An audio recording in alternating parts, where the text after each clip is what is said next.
Welcome to the Curious Case. I'm Davis. Tell me, what would you do if money came with a ghost? They say grief makes people kind, but in this village, it made them rich.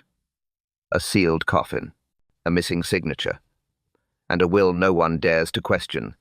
Miss Marple came only to pay respect, yet found whispers about fortune, not sorrow. In High Bracken, even death had a price tag. They said he died peacefully. They said he died rich. But someone lied. The church bell tolled, slow and hollow. High Bracken stood still. Even the sparrows seemed to listen. Miss Marple stepped off the train, her black gloves neat, her eyes calm. She paused, hearing that steady toll. A funeral, but for whom exactly? No one seemed eager to say. The station boy touched his cap. "Funeral's up the hill, miss, for Mr. Lionel Dacre. Rich man. Kind, they say." He hesitated. "Though some say other things." Marple smiled faintly. "There are always other things." The lane was lined with damp hedges. The air smelled of wet leaves and old wood smoke. As she walked, another bell stroke rolled through the mist. Each note seemed to linger a little too long. By the church gate, a small crowd gathered in uneasy silence. Their faces were polite, not sorrowful. One woman whispered to another, "Buried quick, wasn't he?" "Hush. Family's wish." "No doctor's note, though." "Hush," I said. Miss Marple took her place near the back. The vicar began with the usual words, but his voice shook slightly, as if the prayer itself were uncertain. The coffin lay before the altar. Plain. Closed. No flowers, except a single wreath of white lilies. No photo. No family pew filled with tears. Only the nephew tall, composed, watching everything like a man balancing accounts. Marple noticed the small details others missed. The dust still clinging to the coffin lid. The undertaker's hands folded too quickly when anyone looked. And the widow, if that was what she was, sat pale and distant, her eyes fixed on nothing. When the service ended, there was no procession to the grave. The vicar murmured something about private arrangements. The nephew nodded briskly, as if closing a meeting. Outside, the villagers began to murmur again. "A strange business," one said. "Never saw the body," said another. "Doctor didn't sign it himself, I heard." Marple listened without appearing to. Rumor often tells the truth before proof does. The housekeeper stood apart, eyes red, voice trembling. "He wasn't ill," she whispered. "He ate supper, laughed even, and by morning gone. Just gone."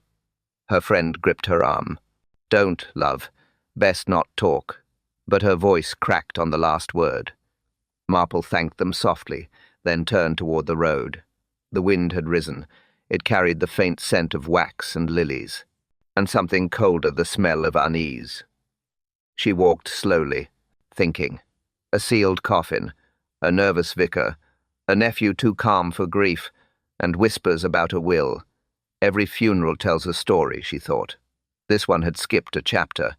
At the gate, the bell gave one final toll, long and low. It sounded less like mourning and more like warning. Miss Marple looked back once at the silent church. Then she murmured quietly to herself. But there was one thing missing from the will. The scent of lilies hung in the air, sweet and heavy. It mixed with the faint must of old paper drifting through the open doors of Dacre House. Guests stood in careful clusters, voices soft, smiles thinner than courtesy. The funeral tea had begun. The talk had shifted from sympathy to sums. Signed a new will, they say, days before he died. Strange timing. Stranger still, that no one saw him sign it. Miss Marple stirred her tea slowly. Her eyes moved from face to face. The nephew Roger Dacre stood by the tudenote. Fireplace, posture straight, expression perfect. Too perfect. He thanked each guest with the same fixed smile. The vicar approached him, hands folded. Quiet words. Something about the document. Roger's jaw tightened. Then the polite mask returned. He offered the vicar cake, as though silence could be sugared. Across the room, the widow sat apart. her cup untouched. Her black glove trembled against the porcelain. Someone whispered, "She looks lost." Another replied, "She looks afraid." Marple listened without moving. Her gaze rested on the papers half hidden beside the silver tray, folded, sealed, marked with a solicitor's crest. A man in pinstripes gathered them quickly and slipped them into a case. He caught Marple watching, and looked away too fast. The air thickened. Even the ticking clock seemed to hesitate. "Odd business," murmured Mrs. Gibbons, passing sandwiches. "He changed the will last week, left everything to that nephew, not a penny to the charities. After all those years." She shook her head. "Money makes strange mourners, Miss Marple." "It does," said Marple softly. "Very strange indeed." Roger crossed the room again, smiled, thanked, watched. His eyes flicked to the vicar, then to the briefcase, always returning to that case. The vicar's face was pale. He spoke to no one after. He left early, muttering something about paperwork. Marple rose, setting her teacup down with care. The smell of lilies caught her again, sweet, suffocating. Death's perfume, she thought, used often to cover the scent of rot. Outside, the air felt cleaner, cooler. She breathed it in like a confession. The carriage waited by the gate. Roger helped his aunt in, voice low, face calm. Too calm. Grief has rhythm, Marple thought. His didn't.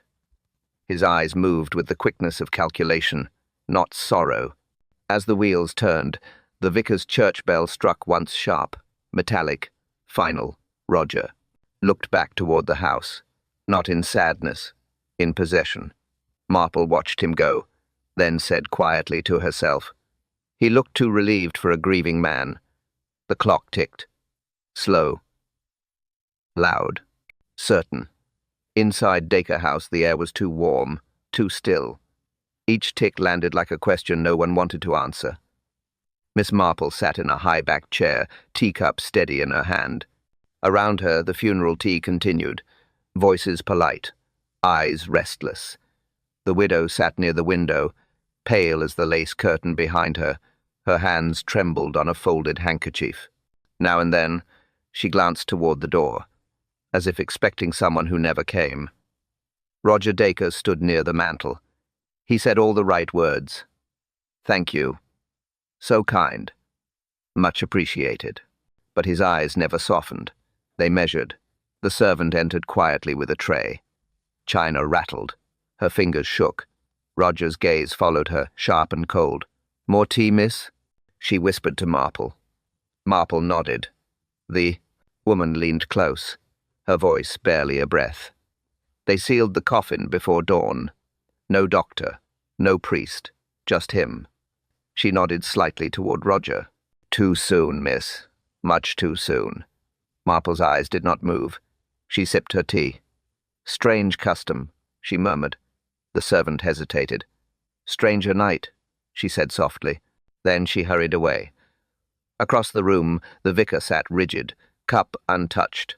A single drop of tea clung to the rim like guilt, refusing to fall.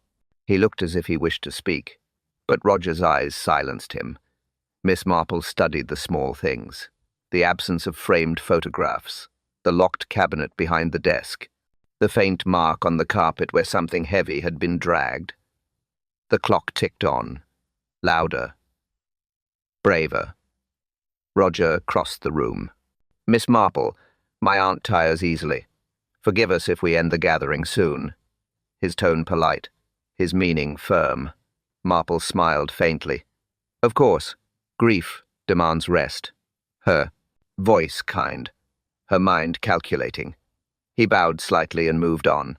Too smooth, too certain, a man protecting something, or hiding it. Marple turned to the widow.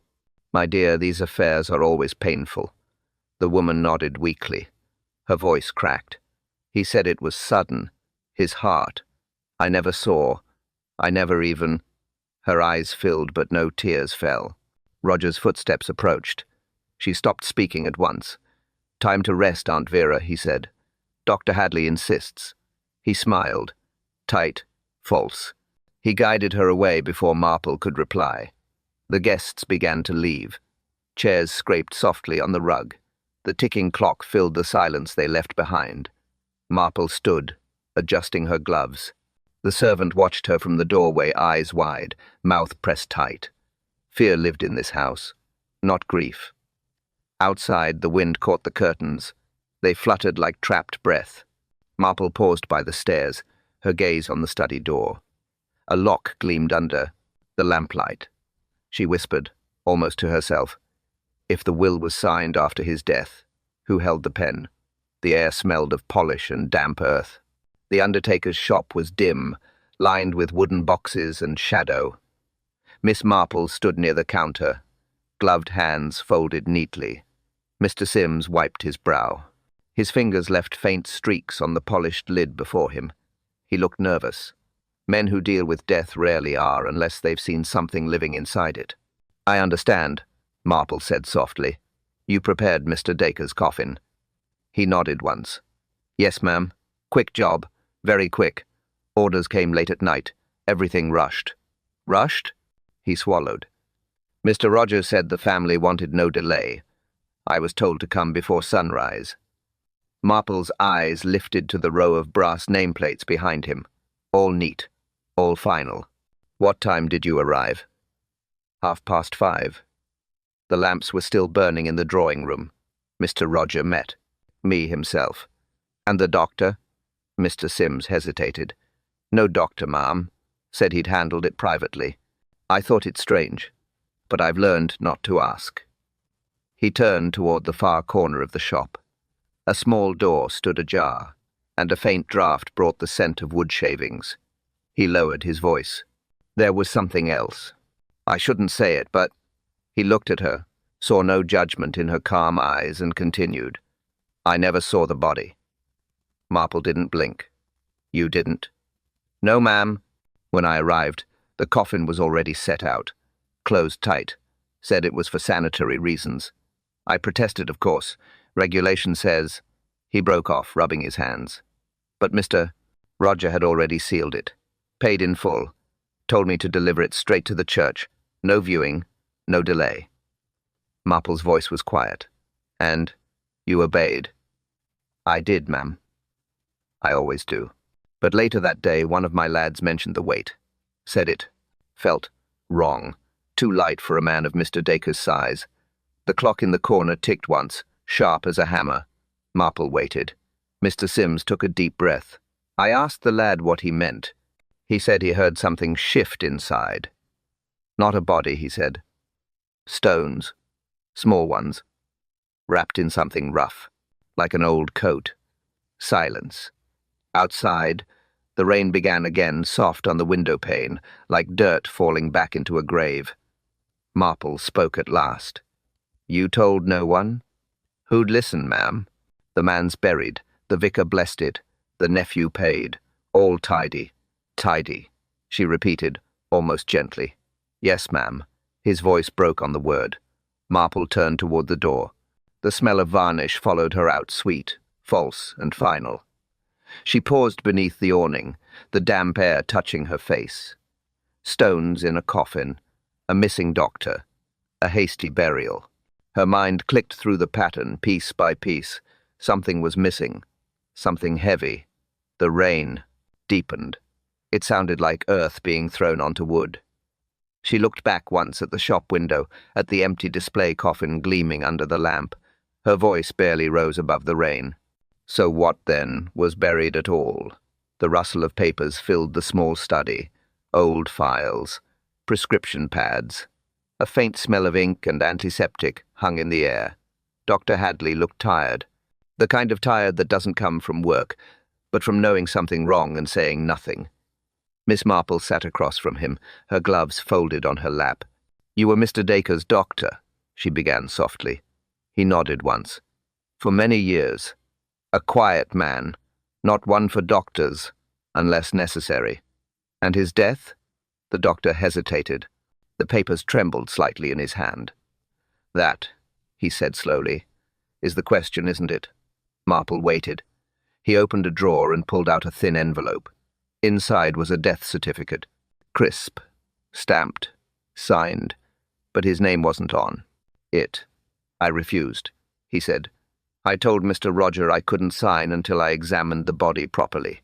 There were irregularities. Irregularities? He leaned forward. The color of the skin, the stiffness, the time. It didn't fit his story. Marple's eyes sharpened. What story was that? That he found his uncle dead at dawn. Peaceful, natural. But the body told a different hour. Death had come much earlier. He lowered his voice. 8, maybe 10 hours before I arrived. And the man was dressed. Day clothes, waistcoat, shoes polished. Not sleepwear. Marple nodded slowly. So you refused to sign? I did. I left that morning unsettled. When I returned the next day, the coffin was gone. The family said another physician had handled it. Another physician? Yes, a Dr. Thornton, supposedly from London. But I'd never heard of him. Curious, I checked the registry. He opened another drawer, pulled a folded letter. Official. Paper. The ink already fading. There is no Dr. Thornton in London. Not under that name. Not anywhere. Marple's fingers rested lightly on her handbag, her voice quiet. Then who signed this certificate? Dr. Hadley exhaled. Whoever Roger Dacre told to. The window rattled softly as a breeze pushed through the half-open pane. The papers on his desk fluttered like frightened birds. I wanted to speak, he said, but the village closes ranks around money. He's generous with donations. Always has been. Marple looked toward the shelves, rows of medical books, lined with dust and restraint. Sometimes generosity, she said, is another form of silence. Dr. Hadley looked up. You think it was murder? I think, she said gently, it was arrangement, a kind that benefits only the living. He stared at her. You'll find yourself unwelcome asking questions here. She smiled faintly. I often am. She rose, smoothing her. Gloves. Behind her, the papers rustled again, soft, uneasy, whispering secrets to the walls. Dr. Hadley spoke once more, his voice thin. I couldn't sign his death, Miss Marple, I couldn't, because I wasn't sure he was dead at all. Marple paused by the door. Her reflection flickered in the glass pane, half shadow, half truth. Her voice low, deliberate. A man can forge a name, but not the truth. A faint train whistle drifted through the mist, lonely, far, fading into the fields beyond high bracken. Miss Marple stood near the village inn, waiting for her tea to cool. The coachman, Tom Greaves, leaned against the post beside her. Rough hands, honest face. The sort that sees more than he says. You drove the Dacre carriage that night? She asked quietly. He nodded. Aye, miss. Odd job it was. Late call. No warning. Mr. Roger sent word just before midnight. The whistle sounded again, long and hollow. Tom glanced toward the tracks as if remembering. Something he'd rather forget. I went up to the house, he continued. Fog thick as soup. When I reached the gate, lights still burned in the drawing room. Mr. Roger waited outside, told me to fetch a lady from the station. A lady? He nodded again. Came in on the midnight train. Alone. Grey coat. Face covered by a black veil. Young hands, though. Not the widow's. Marple's gaze sharpened. Did she speak? Barely. Asked only if the house was far. Voice soft. Foreign, maybe. Couldn't place it. She kept that veil down the whole ride. The whistle echoed again. Softer this time. Tom's eyes unfocused, lost in memory. When we arrived, the gate was still open. Mr. Roger waited by the door. No light but his lantern. The woman stepped out. He took her by the arm. Didn't say a word to me. They went straight inside. Marple tilted her head. And after that? He hesitated. That's just it, miss. She never came out again. Silence hung between them. The only sound was the ticking clock from inside the inn. Tom rubbed his hands together, voice low. I waited in the yard thinking I'd drive her back. But the lamps went out one by one. I knocked twice. No answer. Then the butler came and told me to leave. Marple's expression didn't change. Did he seem alarmed? Tom frowned, more frightened than alarmed, said it wasn't his business who came or went. He looked around before lowering his voice. Next morning the funeral notice went up, for Mr. Dacre. Marple set her cup down gently. You didn't tell anyone? Who'd listen? I'm just a driver. They'd call it gossip. Sometimes, Marple said, gossip is the first draft of truth. He smiled weakly. Maybe so, but truth doesn't pay my rent. She nodded. You saw the woman clearly. As clear as fog allows. Slim, pale hands, grey coat buttoned high, moved like someone used to being careful. Not a servant, not a lady either. Marple adjusted her shawl, eyes narrowing slightly. Did she carry anything? A small bag, brown leather. She held it tight. The wind rose, bringing the faint echo of another train, this one leaving, not arriving. Tom stared toward the tracks. Strange, miss. I never saw her again. Not that night. Not ever. Marple turned toward the road, voice soft, but certain. She entered the house and was never seen again. The air smelled of dust and candle wax. A quiet corner of the church hall, where old books waited for new owners. Miss Marple's gloved hand brushed a stack of Bibles at the charity stall. One cover felt heavier, older. It creaked when she opened it. The paper inside gave a soft crackle. Age had made it brittle. Between Psalms and Proverbs, something hid a folded sheet, yellowed, fragile. She lifted it carefully. Ink bled through the edges. Faded words in a woman's hand. It began simply, My dearest Elle, I cannot bear the waiting. The stall-keeper noticed her reading. Donations from Dacre House, she said. Boxes came last week. Odd timing, right after the funeral. Marple nodded, pretending interest only in the binding, but her pulse had quickened. The letter was signed with one initial V. She turned it over. The scent of lilies still clung faintly to the page. Every line spoke of longing, of guilt, of secrets whispered too late. You said it must look real this time, that we will be free when it's done. I trust you, though my heart trembles. The next lines were blurred by watermarks, perhaps tears. Then came a final plea. If anything goes wrong, promise me the world will never know. Marple refolded the page slowly. Her fingers trembled, not from emotion, but from the weight of logic forming in her mind. V. Vera Dacre. The widow, or not the widow at all. She asked the storekeeper for the Bible's donor record. No tag, just a note from Dacre House, sent by servant. Outside, the church bell rang faintly. Children's laughter echoed down the lane, light against the gravity of the paper in her hand. Marple read the last line again, almost a whisper to herself. Forgive me if I vanish. She looked toward the hill where Dacre House stood in silence. Fog hung low, curling like smoke around its chimneys. The vicar passed by and nodded politely. Always sorting through the past, Miss Marple? Sometimes the past, she said, refuses to stay sorted. She slipped the letter into her handbag. The edges brushed against her glove, dry, delicate, dangerous. Her thoughts sharpened. A forged death, a vanished woman, and now a confession folded in Faith's pages. As she turned toward the church door, a gust caught the remaining books, fluttering them open like startled birds. Scripture mingled with secrets, and the air filled with the faint rustle of paper and truth. Miss Marple paused at the threshold. Her voice was quiet, certain, almost kind.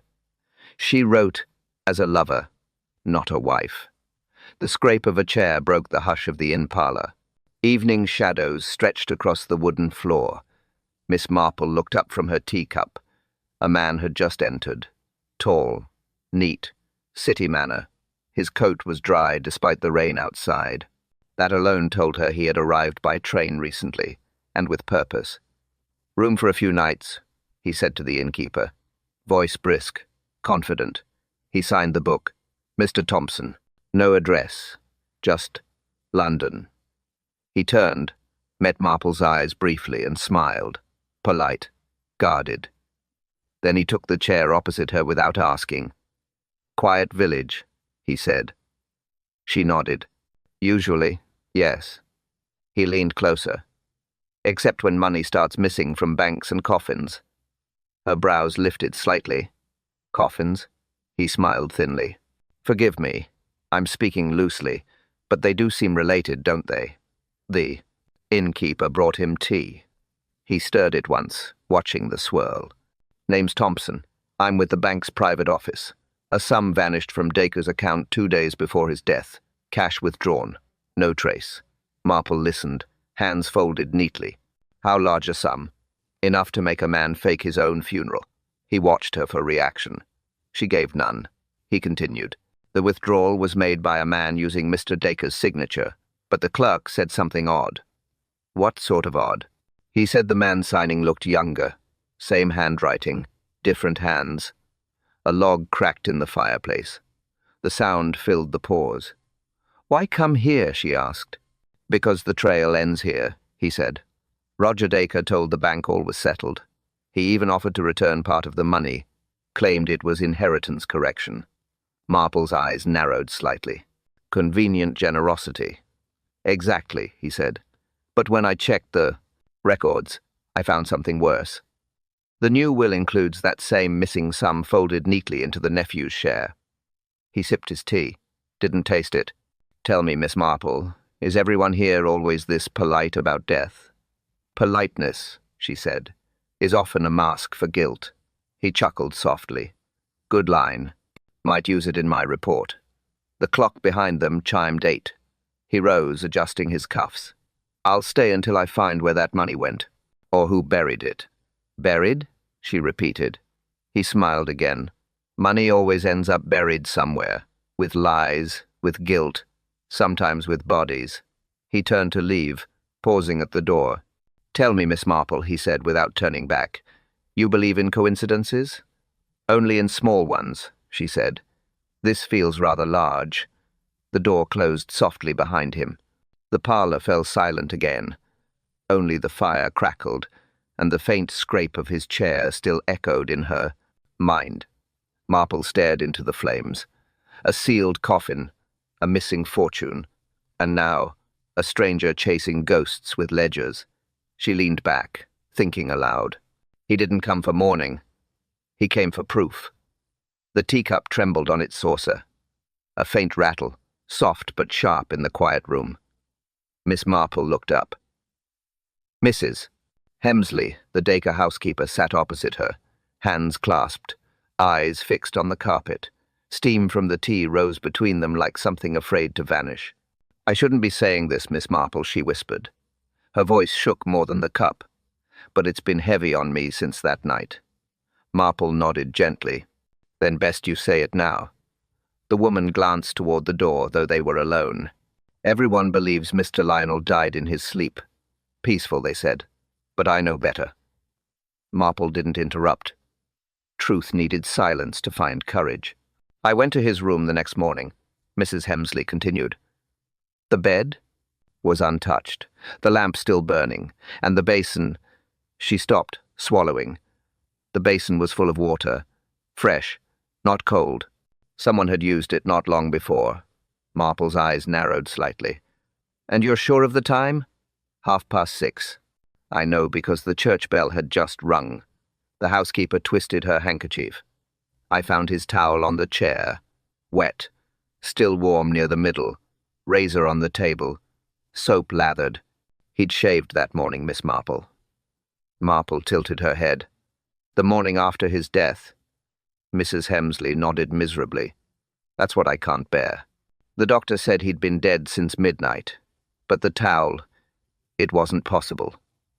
Outside, a crow called once from the garden. The sound made the woman flinch. I told Mr. Roger, she went on quickly. He told me to forget it. Said I must have mixed up the days. Then he gave me extra wages for the week and told me not to speak to the doctor. Marple's expression didn't change, but her tone softened. Did he threaten you? No, ma'am. Just looked at me in that way. Cold, like he'd already buried the truth with the coffin. The woman took a shaky sip of tea. It clinked again. That trembling sound fear made visible. I tried to pray about it, she whispered, but it won't leave me. Every night I hear that razor scraping. I see the water running down the drain. Marple leaned forward slightly. Did anyone else see the room? No one. He locked the door before he went out that night. Mr. Roger kept the spare key. Went out? The woman froze. Yes, she said slowly. He went out after supper, said he wanted air, wore his hat.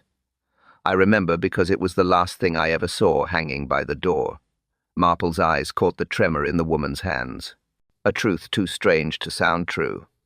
A man dead at midnight and shaving at dawn. She rose, smoothing her gloves. Thank you, Mrs. Hemsley. You've done the right thing. The woman's eyes filled. Do you think he suffered?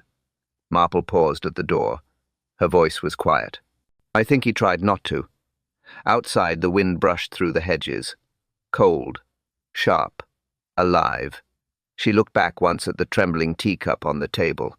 Then she whispered, "How can a corpse wash his face?" Rain drummed on the coffin lid. Hard, cold, relentless. The churchyard was slick with mud, the headstones glistening like wet bones.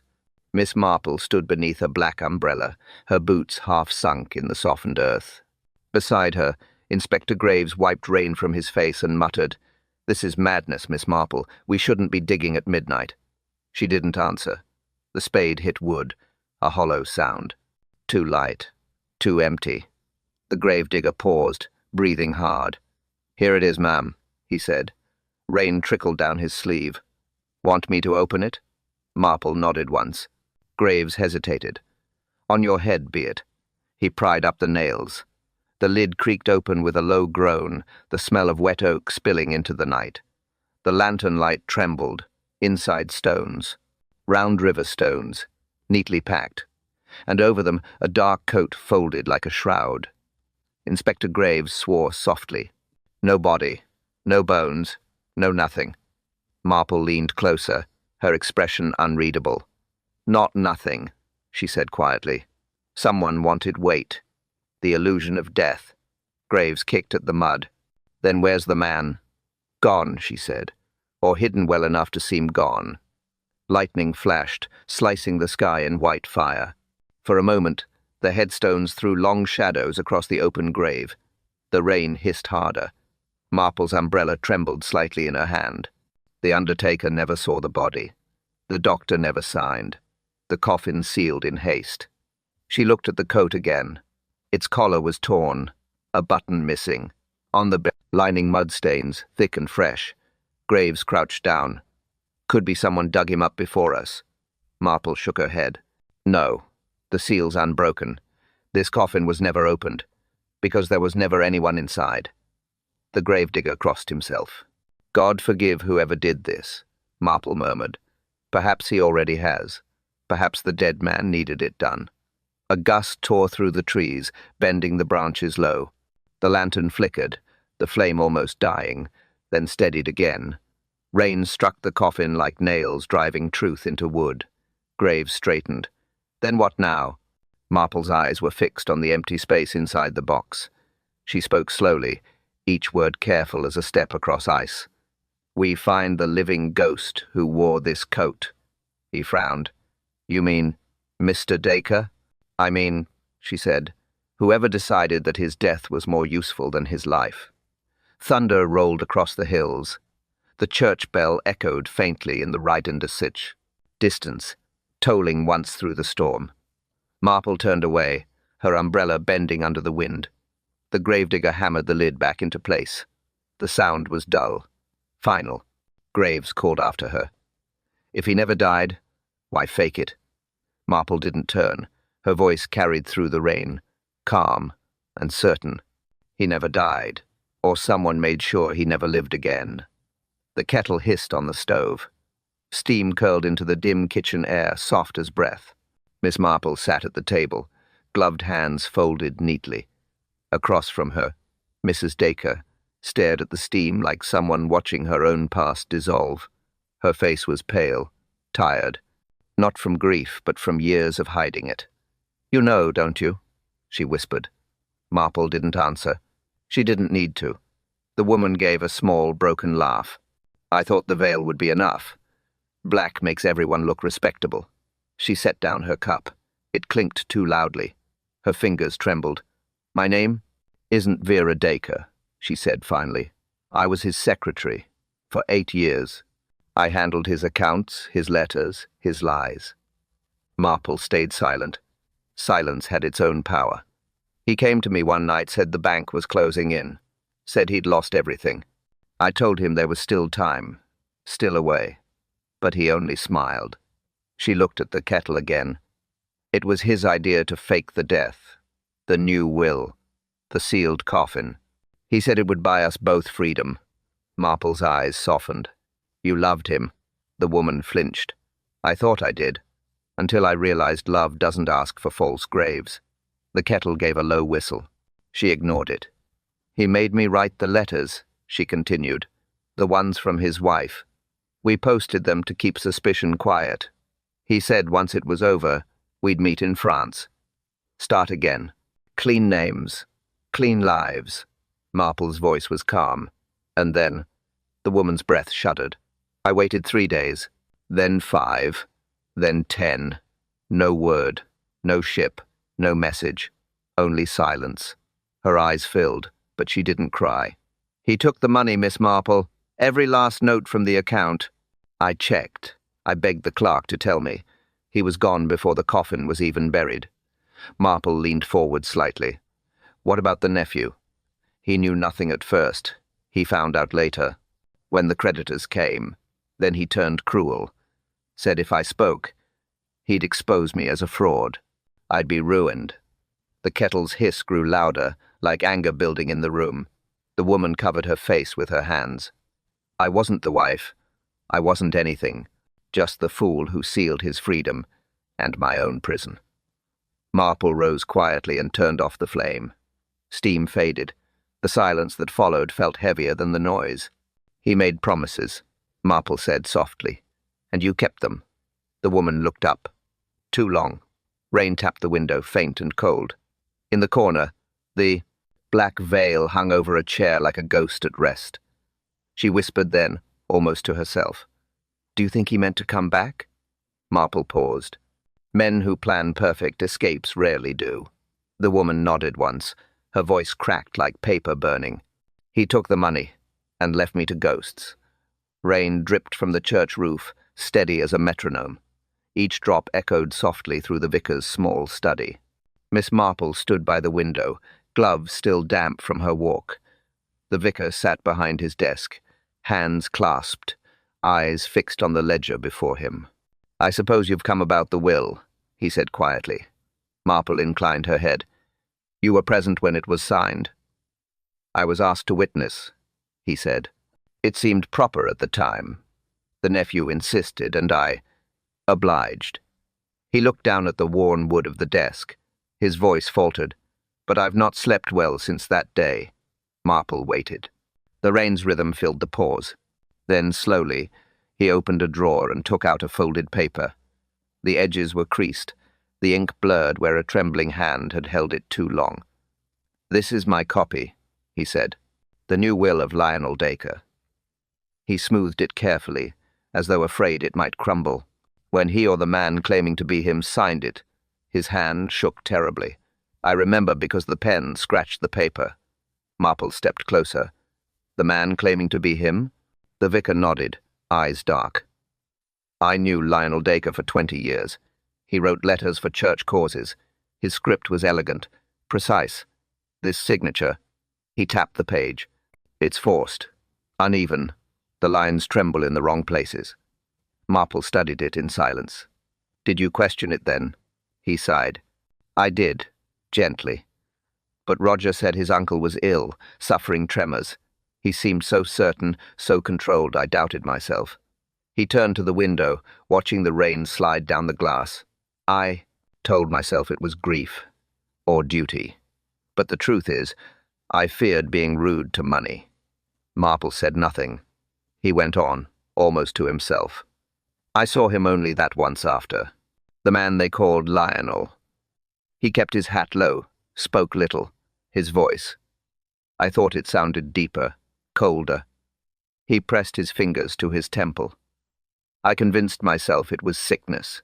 But sometimes I dream about that moment, the pen scratching, the eyes that never met mine. A drop of water fell from the ceiling onto the desk blotter. It spread slowly, like ink leaking from an unwanted truth. Marple said softly, "You still have doubts." "I have certainty now," he whispered. "That signature doesn't belong to the man I buried. It doesn't even belong to the man I knew." Outside, the rain fell harder, washing the gravestones clean of names and years. The vicar folded the paper again, his hands unsteady. He looked up at Marple. His voice came out low, trembling. "The man who signed that paper wasn't the man I knew." The clock chimed 12. Each note rang sharp through the drawing room. Miss Marple stood near the mantel, hands folded. Roger Dacre poured brandy he didn't drink. "You've been busy, Miss Marple," he said, his tone polite, thin. "The village says you've been asking questions." She smiled faintly. "Villages do talk, Mr. Dacre, but so do facts." He turned. "Facts? Yes. About doctors who never existed, wills signed by strangers, coffins filled with stones." His hand froze on the decanter. A drop spilled, dark on the white cloth. He didn't wipe it. "Interesting tales," he said. "Old servants' tired minds." "Old servants," she replied, "rarely imagine wet towels on dead men." He set the glass down hard. The sound cracked through the room. "You have no proof." "I have enough," she said. "The doctor's statement, the vicar's copy, and the woman you called aunt." His face drained of colour. "She talked?" "She wept," said Marple, and the truth slipped out between the tears. Roger turned to the window. Outside, the sun glared on wet stone. He spoke without looking back. "You think I killed him?" Marple's voice was calm. "I think you found him alive." Silence. The clock ticked. 1 beat. 2. Then he laughed. Soft. Dry. It didn't reach his eyes. "He planned it, you know," he said. "All of it. The fake death. The will. The new life waiting across the channel." He looked at her now, voice rising. "He left me to clean up the wreck he made. Debts. Lies. Shame." "So you cleaned it," Marple said, with a shovel. He flinched. His breath came quick. "I followed him to the lodge that night. He was packing. Money, passport, everything. He said I'd get nothing. That he'd erase the family name." Marple's tone didn't change. "And you stopped him?" His jaw tightened. "He fell. I swear it. He fell when I tried to stop him." Her eyes didn't blink. "Did he fall before or after you took the money?" He looked away. The clock struck again, one heavy tone. He whispered, "I couldn't let it all go to waste." Marple stepped closer. "The will, the coffin, the forged doctor. You built a perfect lie on top of a single fall." He laughed again, hollow. "Perfect enough. Until you came." Marple tilted her head. "You should have buried your guilt as neatly as your uncle." He said nothing. The ticking filled the silence. At last his voice broke. "He was old." "It was easy. Easier than living poor." Marple turned toward the door. Inspector Graves waited in the hall, shadows stretching long. She nodded once. "It's done." As Graves stepped in, Roger's shoulders sagged. The clock chimed its final note. Noon. Bright. Unforgiving. Marple's gaze lingered on the glass of untouched brandy. Her voice was quiet, final. "He buried. Greed, not blood." The smell of toast filled the vicarage kitchen. Soft morning light touched the teapot, the cups, the quiet peace that follows storms. Miss Marple sat opposite the vicar. Neither spoke for a while. The only sound was the gentle clink of china. "It was never about death," he said at last. "No," she replied. "It was about value, what a man thinks he's worth, and what he's willing to lose to prove it." The vicar poured more tea, hands steadier now. "Do you ever grow used to such truths, Miss Marple?" She smiled faintly. "Never, because truth always leaves a mark." The clock chimed 9. The toast cooled. The world moved on. She looked at her cup, the steam fading slowly. "Money fades," she said softly, "but guilt lingers longer than perfume." She lifted the cup. eyes distant, and truth cools slower than tea. Silence followed. A gentle pause. Welcome back to the Curious Case. I'm Davis. Tell me, what would you have done if the inheritance was yours? Would you sign the paper or stay silent and let the ghosts keep their gold? Miss Marple says truth always asks for a price. Some pay with money, others with peace. So tell me in the comments, which would you have chosen? And as the tea cools tonight, remember not all fortunes are blessings.